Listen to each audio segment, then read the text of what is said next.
अस्सलाम वालेकुम, welcome back to Cybermax academy. Students, आज हम FSC part 2 computer chapter number 9 का लेक्चर नंबर 2 स्टार्ट करने जा रहे हैं। अब इससे पहले मैं आपको बता दूं कि इससे जो पिछला लेक्चर था वो था कि आइडेंटिफायर्स क्या होते हैं और कीवर्ड्स क्या होते हैं, तो उसको भी आप देख लीजिए। अगर नहीं देखा तो ज़्यादा आसानी हो जाएगी इस लेक्चर को समझने में, ठीक है। तो उससे पहले मैंने 8th चैप्टर में एक ही लेक्चर बनाया जिसका है basic structure of C language. तकरीबन उसमें पूरा चैप्टर क्लियर हो जाता है कि अब जो बताने की कोशिश की जा रही है ना कि 8वें चैप्टर में है क्या, वो एक ही लेक्चर में मैंने चीज़ कवर कर दी है। प्रैक्टिकली साथ में मैंने बताया है टर्बो C++ में कंप्यूटर की स्क्रीन पर ले जाकर कि किस तरह से वो चीज़ें काम कर रही हैं, ठीक है। तो आज जो हम पढ़ने जा रहे हैं वो है कि वेरिएबल्स क्या होते हैं, वेरिएबल डेक्लेरेशन और वेरिएबल इनिशियलाइजेशन क्या चीज़ होती है, ठीक है। देखिए, वेरिएबल्स मेमोरी में कुछ ऐसी जगह होती है, वेरिएबल्स एक हम जगह अलॉट कर लेते हैं जिस तरह से। इसकी मिसाल मैं बहुत सिंपल वे में समझाऊंगा। मिसाल के तौर पर ये क्लासरूम है, क्लासरूम को ऊपर से फ्रंट व्यू लीजिए, उसके अंदर ये चेयर्स लगी हुई हैं, ठीक है। ये कुछ चेयर्स लगी हुई हैं, तो इसको ये क्लासरूम की मिसाल आपने ऐसे लेनी है जैसे ये रैम है, ठीक है। हम बहुत इजी तरीके से समझेंगे। अगर ये बात समझ आ गई, समझे वेरिएबल का सारा कॉन्सेप्ट आपका क्लियर हो गया। तो अब ये क्या है, ये रैम है। मिसाल कैसे ले रहे हैं कि क्लासरूम है ये, ठीक है। रैम बिल्कुल एक क्लासरूम की तरह है। देखें, जिस तरह एक क्लास के अंदर चेयर्स लगी होती हैं, चेयर्स लगी होती हैं ना, ठीक है। तो चेयर्स पर आकर क्या होता है, स्टूडेंट्स बैठते हैं, आकर स्टूडेंट्स बैठते हैं उन चेयर्स पे आकर। तो इसी तरह रैम है, रैम के अंदर ये रैम है। अगर ये रैम क्या है, मेमोरी की बात हो रही है। जब कहते हैं ना कि मेमोरी में चीज़ स्टोर हो रही है, तो मेमोरी का मतलब होता है मेन मेमोरी, जो कि रैम है। रैम में चीज़ स्टोर होती है। क्लासरूम में कुर्सियाँ लगी होती हैं और रैम में सेल्स होते हैं। सेल्स होते हैं, जिस तरह एक चॉकलेट की मिसाल ले लें, जिस तरह उसके अंदर बने होते हैं ब्लॉक्स के तोड़ के हम खाते हैं, इसी तरह रैम के अंदर ये सेल्स बने होते हैं कुछ, जिनमें चीज़ें स्टोर होती हैं आकर। ये खाली पड़े होते हैं जिनके अंदर चीज़ें स्टोर होती हैं आकर। देखें, वेरिएबल एक ऐसी चीज़ है जिसमें हम कुछ वैल्यू स्टोर करते हैं। मिसाल के तौर पर मैं कहना चाह रहा हूँ कि ये एक वर्ड है ए, इसमें मैं एक 3 वर्ड रखना चाह रहा हूँ, 3 वर्ड। तो जब मैंने ये ए लिखा तो मेमोरी में एक सेल अलॉट होगा, ठीक है। मेमोरी में एक सेल अलॉट होगा जिसमें क्या होगी, वैल्यू स्टोर 3। उसका नाम ए होगा, उसमें वैल्यू क्या स्टोर होगी 3, ठीक है। इसी तरह मिसाल ने क्लासरूम की मैं मिसाल दे रहा था कि क्लासरूम, ये क्लासरूम है, उसमें चेयर्स लगी हैं। क्लासरूम मेमोरी है, उसके अंदर जो चेयर्स लगी हैं वो क्या है, मेमोरी के सेल्स हैं। अब एक स्टूडेंट आता है क्लास में, वो आकर उस चेयर पर बैठ जाता है। तो वो क्या कर रहा हूं कि वो जो स्टूडेंट है वो स्टूडेंट है वेरिएबल, ठीक है। इसकी मिसाल इस तरह से लेनी है, वो स्टूडेंट है वेरिएबल। वेरिएबल को स्टोर कौन कर रहा है, घर वाले स्टूडेंट को कहते हैं कि जाओ तुम कॉलेज में जाकर पढ़ो, तो वो क्लास में आकर उसे स्टोर कर देते हैं एक चेयर पर। वो चेयर पर आकर बैठ जाता है। अब ये हो गई वेरिएबल कि ये आकर बैठ गया, ये मेमोरी में आ गई चीज़, ठीक है। ये चीज़ मेमोरी में आ गई, ये आकर बैठ गया अपनी चेयर पर, ये अपने सेल में वैल्यू स्टोर हो गई, ठीक है। स्टूडेंट आकर बैठ गया। अब बाहर से एक प्रिंसिपल आता है, वो प्रिंसिपल आके क्या कहता है कि बेटा तुमने कल को फीस लेके आनी है। अब ये बात इस स्टूडेंट ने सुनी, उसके जहन में क्या चीज़ बैठ गई कि बेटा कल को फीस लेके आनी है। ये बात सर ने कही और उसके जहन में बैठ गई। अब ये जो बात का बैठना है ना स्टूडेंट के जहन में, वो है वेरिएबल में वैल्यू का स्टोर होना। समझ आई ये चीज़, बहुत सिंपल है। ये पूरी रैम है, इसके अंदर सेल्स हैं। जब हम किसी वेरिएबल को जब हम डिक्लेयर करते हैं, जब भी कोई वेरिएबल की बात होती है, तो वो अपना एक जाकर सेल रख लेता है, जो उसको कहा जाता है कि ये तुम्हारा नाम है, तुमने ये बात याद रखनी है। तो वो बात अपने सेल्स के अंदर स्टोर कर लेते हैं, ठीक है। इसी तरह क्लासरूम की मिसाल दी, क्लासरूम पूरी एक मेमोरी है, उसमें चेयर्स लगी हुई क्या है, वो सेल्स हैं, ठीक है। उसमें जो चेयर्स लगी हैं वो सेल्स हैं। स्टूडेंट जो आकर उस चेयर्स पर बैठता है, जो स्टूडेंट बैठता है ना चेयर पर, वो स्टूडेंट वेरिएबल है। उस स्टूडेंट को जो बातें बताई जाती है कि ये तुमने याद रखनी है, वो उसमें स्टोर हुई वैल्यू है, ठीक है। ये दोनों बातों को अगर आपने रिलेट कर लिया ना, एक बार दोबारा बैक पर वीडियो करके ये बात सुन लीजिए दोबारा। अगर ये कॉन्सेप्ट समझ आ गया ना क्लासरूम और रैम का, तो ये समझे ये आपके लिए हलवा है, ये आप इजीली ये याद समझ आ जाएगी ये कैसे चीज़ें हो रही हैं, ठीक है। क्लासरूम और कंसेप्ट समझ आ गया कि ये स्टूडेंट आकर बैठता है, ये स्टूडेंट वेरिएबल है, जो उसे बातें बताई जाती हैं वो उसमें स्टोर हुई वैल्यू है, जिस चेयर पे वो बैठा है वो उसका सेल है, रैम है, सेल है, वेरिएबल का नेम है, उसको जो वैल्यू बताई जा रही है वो ये है। ठीक है, तो ये हो गया कि वेरिएबल क्या होता है। देखिए वेरिएबल समझ आ गई ना कि ये एक ऐसी चीज़ है जो कि अपनी एक वैल्यू मेमोरी में क्रिएट कर लेती है कि जब भी हम इसे यूज़ करेंगे तो यहाँ से वो चीज़ आएगी। मिसाल के तौर पर अब कुर्सियों पर काफ़ी स्टूडेंट्स आके बैठ गए, यहाँ पर एक और स्टूडेंट आ गया, यहाँ पर एक और स्टूडेंट, यहाँ पर एक और स्टूडेंट आ गया, तो बाहर से जब प्रिंसिपल आएगा तो वो ये तो नहीं कहेगा कि बेटा बेटा कल फीस लेके आना, ये उसने बात कही थी ना, ये तो उसके जेहन में बैठी हुई है। वो कहेगा कि स्टूडेंट नंबर रोल नंबर बता देगा उसका कि रोल नंबर इतना आ जाए, तो या तो वो कहेगा कि जिस नाम से वो है ना, जिस नाम से वो स्टोर है उससे वो बुलाएगा। ठीक है, वो कहेगा ए, जब वो ए की बात करेगा तो ए आ जाएगा। ठीक है, तो ए की जब बात होगी तो वो ए यहाँ से मेमोरी से उठ के आ गया। अगर यहाँ पर जे है, यहाँ पर अगर जे है तो जब वो यहाँ पर जे की बात करेगा आगे प्रोग्रामिंग में तो मेमोरी से जे उठ के आ जाएगा कि अच्छा मेरे अंदर ये वैल्यू स्टोर है, मतलब कि मुझे इस्तेमाल करने की यहाँ पर बात हो रही है। ठीक है, अब ये चीज़ें हो गई वेरिएबल। ठीक है, तो इसी तरह से ये चीज़ें, इसी तरह मिसाल है कि जब भी हम किसी वर्ड का नाम लेते हैं वो मेमोरी में अपनी एक जगह बना लेता है, जो उसको वैल्यू स्टोर कर दी जाती है वो अपने अंदर वो स्टोर कर लेता है। ठीक है, क्लासरूम की मिसाल ये इस तरह से है। वेरिएबल का कॉन्सेप्ट बस इतना ही है कि ये चीज़ें स्टोर करने के लिए इस्तेमाल होता है। मिसाल के तौर पर मैं एक वेरिएबल कहता हूँ सी। ठीक है, variable C is equal to से कह देता हूँ कि ये ए प्लस बी के बराबर है। तो अब देखिए सी अपनी यहाँ पर, ये देखें ये इसने अपनी सी ने जगह बना ली यहाँ पर। अब इसके अंदर क्या है कि ए प्लस बी की वैल्यू स्टोर है। वो क्या करेगा कि ए में अच्छा 3 पड़ा हुआ है वो 3, और बी में यहाँ पर मिसाल के तौर पर हम यहाँ पर बी कह देते हैं 4, तो वो बी में क्या वैल्यू पड़ी हुई है, बी में 4 पड़ी हुई है ना, तो 3 + 4 = 7। वो अपने अंदर एक ये इसका जो रिजल्ट है ना ए प्लस बी, जब भी ये चीज़ लिखी जाती है पहले ये चीज़ प्रोसेस होती है कि ए प्लस बी का रिजल्ट क्या है, उसके बाद ये असाइनमेंट ऑपरेटर कैसे है इससे, तो ये इसको असाइन कर देता है कि हाँ तुम्हारे अंदर 7 है, कि 3 + 7। वो ये नहीं कहेगा कि तुम्हारे अंदर 3 + 4 है, वो कहेगा तुम्हारे अंदर 7 है पूरी वैल्यू, मतलब एक ही बात है, लेकिन सी के अंदर 7 है वैल्यू स्टोर। तो ये कंप्यूटेशनल रिजल्ट स्टोर करने के लिए इस्तेमाल होता है। मैं मिसाल के तौर पर कह देता हूँ b = j × k। ठीक है, ये मल्टीप्लाई का साइन स्टैटिक्स से कंप्यूटर में यूज़ होता है, तो यही हम यूज़ करते हैं। तो इसके अंदर मिसाल के तौर पर मैं j कह देता हूँ j5 है और k 3 है, तो j5 और 3 15। तो अब b के अंदर क्या आ गई 15। अब वो ये कंप्यूटेशन है ना कि इन दोनों की कैलकुलेशन करने से जो रिजल्ट आया वो स्टोर हो रहा है।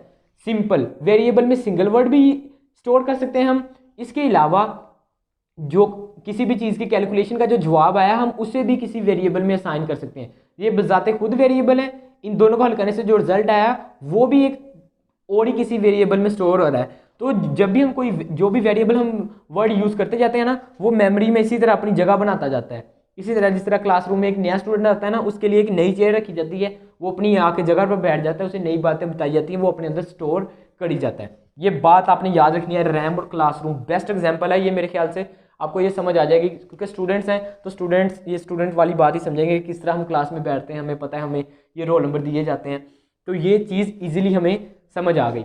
ये बात समझ आ गई कि वेरिएबल क्या है, कि हम किसी भी चीज़ को स्टोर करने के लिए हम एक जगह अलॉट कर लेते हैं, जगह हम हायर कर लेते हैं कि ये चीज़ रिजर्व कर लेते हैं जगह, कि ये जगह मेरी है और इसमें मैं ये चीज़ रखूँगा, ये मेमोरी में करते हैं। अब आते हैं अपने दूसरे कॉन्सेप्ट पर, वो है वेरिएबल डेक्लेरेशन और इनिशियलाइजेशन। देखिए डेक्लेरेशन में क्या आएगा कि वेरिएबल को हम डिक्लेयर करते हैं।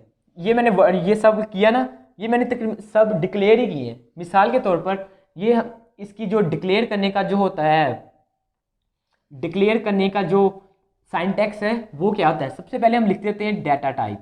ठीक है, डाटा टाइप लिखते हैं, और उसके बाद क्या करते हैं, डाटा टाइप के बाद वेरिएबल का नेम लिखते हैं। यहां पर मैं स्पेस दे देता हूं, वेरिएबल नेम। ठीक है, और उसके बाद इज इक्वल टू का साइन आता है, या तो हम अगर तो सिंपल वेरिएबल एक डिक्लेयर करना है, चले ये सिंपल रहने देते हैं, ये भी रहने देते हैं, डाटा टाइप और वेरिएबल, और आखिर पर ये सेमीकोलन। ये सेमीकोलन मैंने पिछले लेक्चर में भी बताया था, उससे पिछले में बेसिक स्ट्रक्चर वाले में कि ये एज अ डॉट इस्तेमाल होता है। जिस तरह हम इंग्लिश लैंग्वेज में जब कोई लाइन लिखते हैं ना आखिर पर डॉट लगा देते हैं, मतलब लाइन खत्म होगी। इसी तरह ये ऐसा यूज़ होता है कि ये एक लाइन लिख ली है, ये खत्म हो गई, ये कंपाइलर को हम समझाते हैं ऐसे। अब देखिए डाटा टाइप्स, ये हम डिटेल से पढ़ेंगे डाटा टाइप्स क्या होती हैं। तो एक डाटा टाइप होती है इंटीजर, ये समझ लीजिए क्या होती है इंटीजर। हमें पढ़ा हुआ है इंटीजर नंबर्स में क्या आते हैं 1 2 3 4, हम गिनती स्टोर करते हैं ना, तो इसकी जो शॉर्ट फॉर्म है वो है इंट। अब इंट, इससे पिछला लेक्चर था मैंने कीवर्ड्स वाला, तो इंट क्या है, इंट ये एक रिजर्व वर्ड है। ये क्या करता है, ये स्टोर करता है जो होती हैं वैल्यूज, नहीं होती न्यूमेरिक वैल्यूज, उनको स्टोर करने के लिए इस्तेमाल होता है। तो मैंने क्या लिखा, डाटा टाइप मैंने डिक्लेयर की कि ये इंट है। मैं इंट मतलब मैं कोई नंबर स्टोर करवाना चाह रहा हूँ, तो नंबर स्टोर किस किस्म का करवाना चाह रहा हूँ वो मैंने कह दिया इंट, कि इंट टाइप का मैं एक वेरिएबल डिक्लेयर करने जा रहा हूँ। उसके बाद वेरिएबल का नेम ये आ गया सेमीकोलन। तो जब ये मैंने इंट ए लिखा तो बैक पर क्या हुआ, जब मैंने इंट ए लिखा तो मेमोरी में एक सेल क्रिएट हुआ, किसके नाम से, ए के नाम से। उसे क्या बताया मैंने कि मैं एक इंटीजर वैल्यू स्टोर करने जा रहा हूं, उसे पता है कि मैंने इंटीजर वैल्यू स्टोर करनी है। तो अब यहां पर ए तो आ गया, लेकिन इसके अंदर वैल्यू क्या है वो हम यहीं पर लिख लेते हैं, यहां खत्म कर देते हैं। अब इसका सिंटैक्स क्या होगा कि इज इक्वल टू असाइन कर देते हैं कि ए इज इक्वल टू 5। अब यहां पर सेमीकोलन आ जाएगा। अब देखें, पहले हमने सिंपल एक जगह बना ली मेमोरी में कि मैं एक ए नाम की चीज़ यहाँ पर स्टोर करने जा रहा हूँ जो कि इंटीजर होगी कोई नंबर, वो नंबर क्या होगा, वो 5 होगा। ए में क्या चीज़ आ गई, 5, ठीक है। इसी तरह जब हम ये लिखते हैं ना वेरिएबल डिक्लेरेशन, तो एक वेरिएबल मेमोरी में एक जगह बना लेता है कि मैं इसमें आने वाला हूँ और इसमें किस किस्म का डाटा आने वाला है, वो डाटा टाइप डिसाइड करता है। इंटीजर लिखा है मतलब वो समझ जाता है कि अच्छा इसमें कोई नंबर ही आएगा। अगर मैं यहाँ पर ए इज इक्वल टू, यहाँ पर कोई वर्ड लिख देता हूँ ना, ए इज इक्वल टू KRT, तो वो एरर दे देगा। क्यों, क्योंकि इंटीजर में तो गिनती आती है, इंटीजर में तो गिनती आती है, कोई वर्ड्स नहीं आते। तो यहाँ पर सिर्फ मैं एक गिनती का वर्ड ही लिख सकता हूँ, या 15 लिखूँ या 10, जो भी गिनती के वर्ड्स होते हैं वो हम यूज़ कर सकते हैं, डिजिट्स यूज़ कर सकते हैं, ठीक है, ईजिली। तो डिक्लेयर करने का मकसद यही होता है कि हम डिक्लेयर करते हैं कि हाँ मैं ये यूज़ करने वाला हूँ, उसको डिक्लेयर कर देते हैं। आगे भी और किस्म के, मिसाल के तौर पर integer b is equal to 6 कह देते हैं, तो क्या हुआ, एक b नाम का यहाँ पर एक, ये ख़त्म, ये सोचें ये नहीं लिखे हुए, ठीक है। तो एक b नाम का सेल क्रिएट होता है, उसमें इंटीजर वैल्यू से पता है कि इंटीजर, उसमें क्या आ रही है, 6 आ रही है वैल्यू। b नाम का सेल क्रिएट हुआ, उसमें 6 वैल्यू स्टोर हो गई। ये बैक पर चीज़ें स्टोर होती रहती हैं। जिस तरह हम एक चैप्टर याद करते हैं क्वेश्चन, तो हमारे जो ब्रेन है, हमारे ब्रेन में वो चीज़ स्टोर हो जाती है। एक वो ब्रेन के अंदर एक पोर्शन होता है जिसमें वो स्टोर हो जाती है कि अच्छा यहाँ पर सवाल नंबर 1 पढ़ा है, यहाँ पर सवाल नंबर 2 पढ़ा है। ज़हन की मिसाल इस तरह से लें, तो जब हम पेपर में क्वेश्चन आता है तो हमें क्या करना होता है, हमें अपनी मेमोरी पर थोड़ा सा ध्यान देना होता है कि वो क्वेश्चन हमारे जहन में वापस आ जाए, हम उसे प्रोसेस करके उसे लिख दें, उस चीज़ को लिख दें।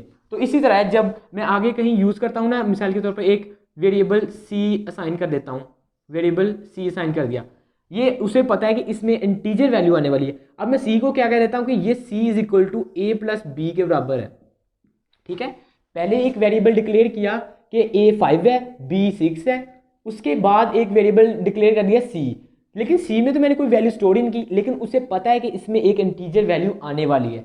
तो मैंने सी को एक यहाँ पर एक्सप्रेशन लिखा कि सी में क्या आएगा, सी में ए प्लस बी की वैल्यू आएगी। तो यहाँ पर ये नहीं लिखेंगे हम 5 + 6, ये नहीं लिखेंगे, हमें पता है कि यहाँ पर ए में 5 स्टोर है, तो हम लिखेंगे ए प्लस बी। तो अब देखिए यहाँ पर सी एक क्रिएट हुआ वेरिएबल, उसके अंदर उसे पता है कि इंटीजर आने वाला है, ये हमने डिक्लेयर कर दिया है, उसे हम यूज़ कर रहे हैं आगे।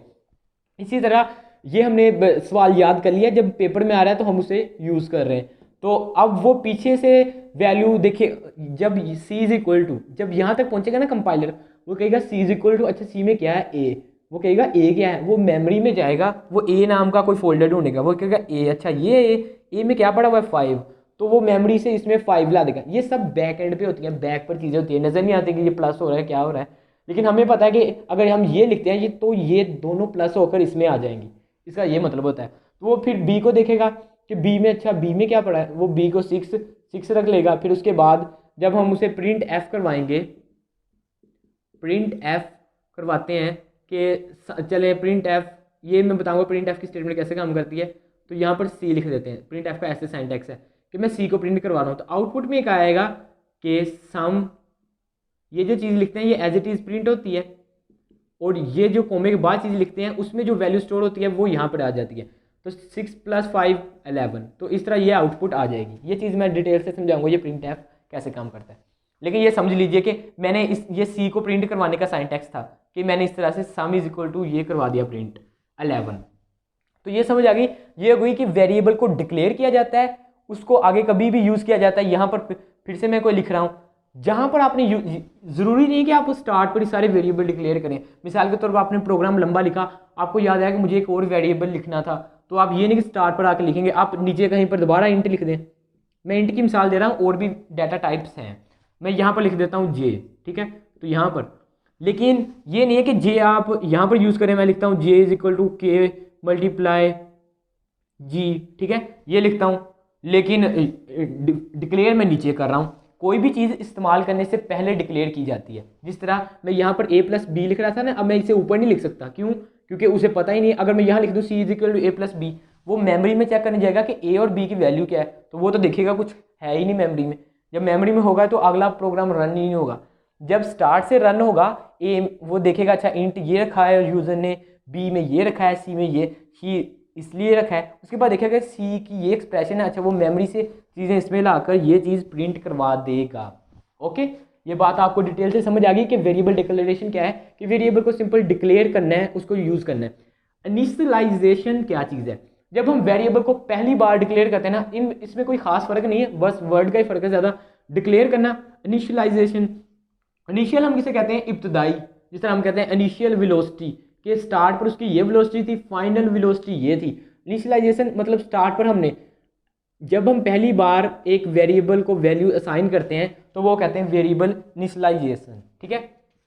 मिसाल के तौर पर यहाँ पर c इज इक्वल टू, यहाँ इंटीजर c है, जब यहाँ पर मेमोरी में उसका c क्रिएट हुआ ना, तो इसमें कोई वैल्यू नहीं थी। यहाँ एक और कॉन्सेप्ट है गार्बेज वैल्यू का, वो क्या होता है? गार्बेज वैल्यू, ठीक है। गार्बेज वैल्यू हम किसे कहते हैं ये समझ लीजिए। मिसाल के तौर पर, अब इसकी फिर मैं क्लासरूम से मिसाल दूंगा। एक स्टूडेंट है, उसका रोल नंबर अलर्ट हो चुका है, 203 रोल नंबर है। वो कहता है कि तुमने इस चेयर पर बैठना है, उसके टीचर ने उसे बता दिया ये चीज़, मतलब बता दिया कि तुमने मेमोरी में वहाँ पर जाकर बैठ जाना है। लेकिन वो छुट्टी पर है, अभी उसको उसे नहीं पता, उसके अंदर वैल्यू कोई स्टोर नहीं की, ठीक है। वो बैठा हुआ है, कुर्सी पर बैठ गया जाकर। अच्छा, जिस तरह मैंने स्टार्ट पर कहा था कि टीचर ने आकर उसे कहा कि कल को फीस लेके आना, तो उसके जहन में एक बात बैठ गई। लेकिन अभी उसको टीचर ने सिर्फ कहा है कि कुर्सी पर जाकर बैठ जाओ, वो कुर्सी पर जाकर बैठ गया है, ठीक है। अब वो कुर्सी पर जाकर बैठ गया, अब उसे कोई बात नहीं बताएगी, तो उसके जहन में कुछ ऊट पटांग बातें आएंगी, वो कुछ भी और सोचने लग पड़ेगा। वो कब तक सोचेगा? जब तक उसे टीचर कोई ऑर्डर नहीं दे देता। टीचर आगे कहता है होमवर्क लिखो, अच्छा तब उसके जहन में आएगा अच्छा मैंने होमवर्क लिखना है, उसके जहन में ये बात आएगी। तो इसी तरह तो ये जो फजूल के ख्याल आ रहे हैं ना उस स्टूडेंट के जहन में, उसे कहते हैं गार्बेज वैल्यू। अब ये सी है ना स्टोर, तो सी में अभी कुछ उसने यूज़ नहीं किया, जब तक ये स्टेटमेंट नहीं ना लिखी थी हमने, तो यहाँ तक जब तक प्रोग्राम रन हुआ था इसके ऊपर तो सी सिंपल हमने डिक्लेयर किया था, ठीक है। उसमें एक गार्बेज वैल्यू वो रख देता है 001, वैसे रख देता है कि अच्छा कोई बात सोच नहीं रहा तो तुम इस तरह करो, ये वैल्यू रख लो, गार्बेज वैल्यू रख लेता है, लेकिन इसका कोई फ़ायदा नहीं होता। तो जैसे हम c = a+b लिखेंगे तो वो उसको ख़त्म कर देता है गार्बेज वैल्यू को, उसमें a+b रख देता है, ठीक है। स्टूडेंट बैठा हुआ है, कुछ बातें सोच रहा है, वो सोची जा रहा है, वो गार्बेज वैल्यू है। टीचर आया, उसने कहा होमवर्क लिखो, वो अपने जहन से वो ख्यालात निकाल देगा, उसके जहन में होगा अच्छा होमवर्क लिखना है, चलो मैं होमवर्क लिखता हूँ, अब मुझसे ये काम करवाया जाएगा। ये बात समझ आ गई? ये इसी तरह है कि इनिशियलाइजेशन मतलब जब पहली बार चीज़ इनिशियलाइज की जाती है। जब इसे ये सी लिखा है ना, तो ये था, इसमें गार्बेज वैल्यू होती है। जैसे हमने इसे इज इक्वल टू 6 किया तो इनिशियलाइज किया, उसे हमने पहली बार इसको वैल्यू दी कि ये है तुम्हारी वैल्यू।